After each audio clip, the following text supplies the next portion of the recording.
La ciencia ficción aparenta mirar hacia el futuro, pero su verdadera obsesión es el presente. Entre robots, megacorporaciones o planetas lejanos, nos encontramos con historias que interrogan el poder que administra la vida. En 1987, una obra cyberpunk llevó esa idea al extremo, sin galaxias lejanas, solo una Detroit devastada y un cuerpo convertido en propiedad corporativa. Si bien la película condensa muchas tensiones de nuestro tiempo como tecnología, biopolítica, transhumanismo, me enfocaré en 3 puntos: la fe ciega en el libre mercado, la disolución de los límites entre humano y máquina, y una parábola moderna del Mesías donde el sacrificio y la resurrección han sido apropiados por la industria. Este ensayo sobre Robocop, el Mesías del neoliberalismo. Me relajaré y dejaré que mi mente divague. Para entender el origen de esta historia hay que mirar el mundo que la produjo. A comienzos de los años 80, las grandes ciudades estadounidenses vivían una transición profunda, el paso del modelo industrial al financiero y tecnológico. Las fábricas cerraban, el desempleo crecía y la desigualdad moldeaba el paisaje urbano. Las calles se llenaban de violencia y precariedad, mientras los discursos oficiales prometían prosperidad a través del libre mercado. Robocop emerge de ese contexto como una alegoría donde la carne se convierte en capital y la identidad un terreno de disputa.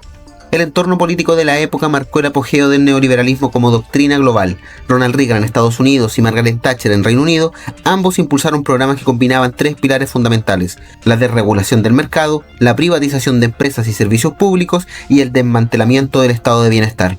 La ideología subyacente era clara: el mercado debía reemplazar al Estado como principal organizador de la sociedad. La libertad individual se redefinió como libertad de consumir y la eficiencia económica se convirtió en el nuevo criterio moral.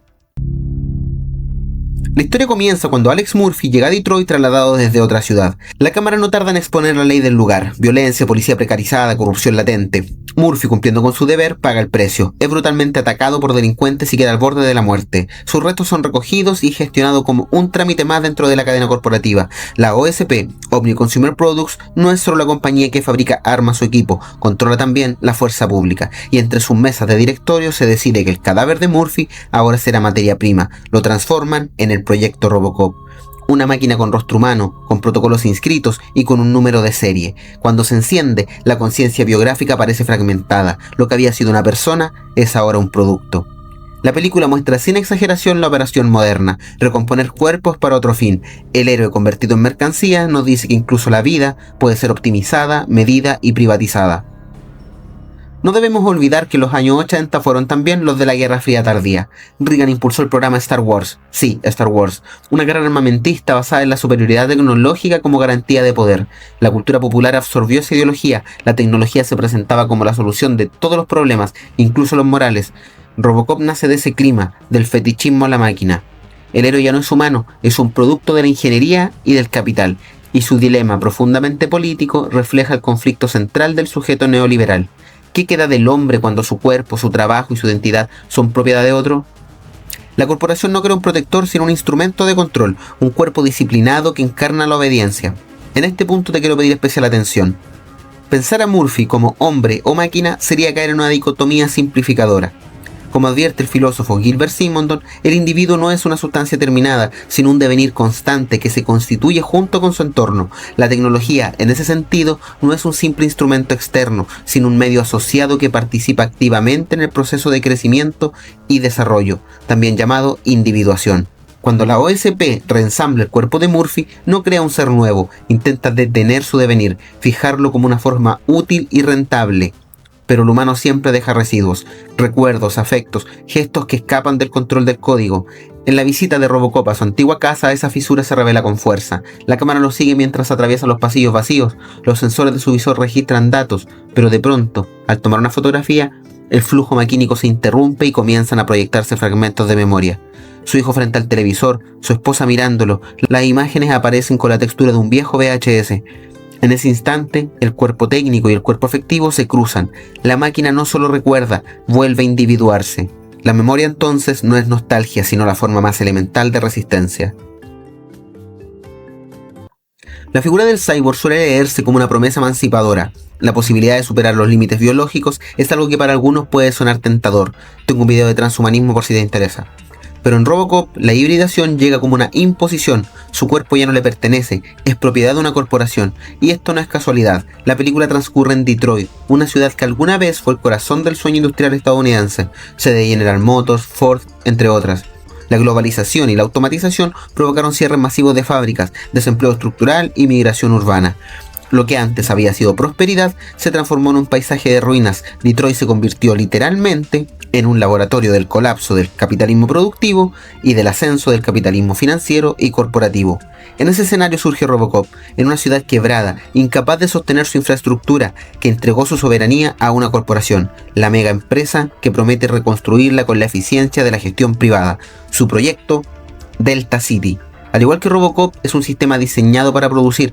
Ambos nacen de un cuerpo desmantelado, reconstruido cuando deja de ser útil para los intereses de privados.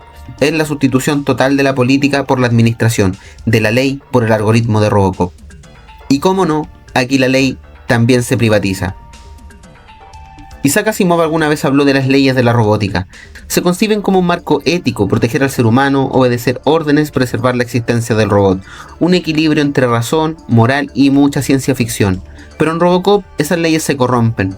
Murphy no responde a principios universales, sino a protocolos corporativos. Su programación incluye cláusulas que le impiden actuar contra altos ejecutivos de la OSP. Esa restricción encara una verdad incómoda. La ley es maleable cuando los dispositivos que la ejecutan dependen de intereses de privados o de burócratas. Así, la justicia se convierte en un servicio que puede contratarse y el derecho deja de proteger a los débiles para brindar al poder económico.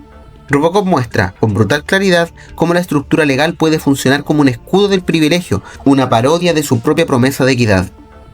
La secuencia final es hermosa, y no lo digo solo como un admirador de la película, que lo soy.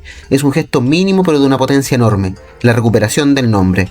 Murphy no destruye el aparato ni cambia el sistema, pero restituye su identidad. En una historia dominada por la obediencia, pronunciar Murphy es un acto de rebeldía.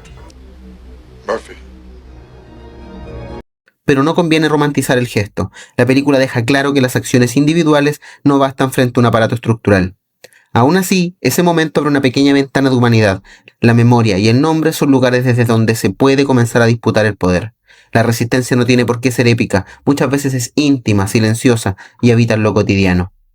El guión de Edward Neumeier, coescrito junto con Michael Miner, ya contenía una sátira feroz del capitalismo tardío, una ciudad donde la seguridad es una empresa y la justicia un servicio tercerizado. Paul Verhoeven comprendió ese absurdo y lo llevó al extremo, con ironía y brutalidad visual, los noticieros grotescos, los jingles publicitarios, los ejecutivos sonrientes, todo está atravesado por la cultura del consumo, incluso la muerte se vuelve entretenimiento. Recordemos que, cuando Murphy es asesinado, su cuerpo pasa directamente del crimen al laboratorio, no hay duelo ni humanidad, es la cancelación misma del sujeto. Verhoeven concibe a Murphy como una figura sacrificial, una especie de Cristo estadounidense. Acá lo vemos caminar por el agua. Pero su resurrección no ocurre por la gracia divina, sino por la tecnología corporativa. Su muerte pública y su renacimiento en forma de máquina no redimen a la humanidad, sino al sistema mismo. Es la parábola de un Mesías funcional. Robocop es en última instancia un Cristo privatizado. Esta excelente obra de ficción no es una advertencia apocalíptica. Al final lo que sobrevive no es el cuerpo ni el metal, sino el gesto de recordar. La memoria en un mundo gobernado por algoritmos y balances se convierte en un acto político. Recordar y resistir a la administración total, afirmar que hay algo humano que no puede ser programado. Robocop nos muestra esa posibilidad, la de mirar de frente a la ciudad y decidir si queremos habitarla como ciudadanos o como productos. Bueno, y si te gustó el video, comenta, suscríbete, comparte, ya sabes que eso le encanta al algoritmo. Nos vemos la próxima, chao chao.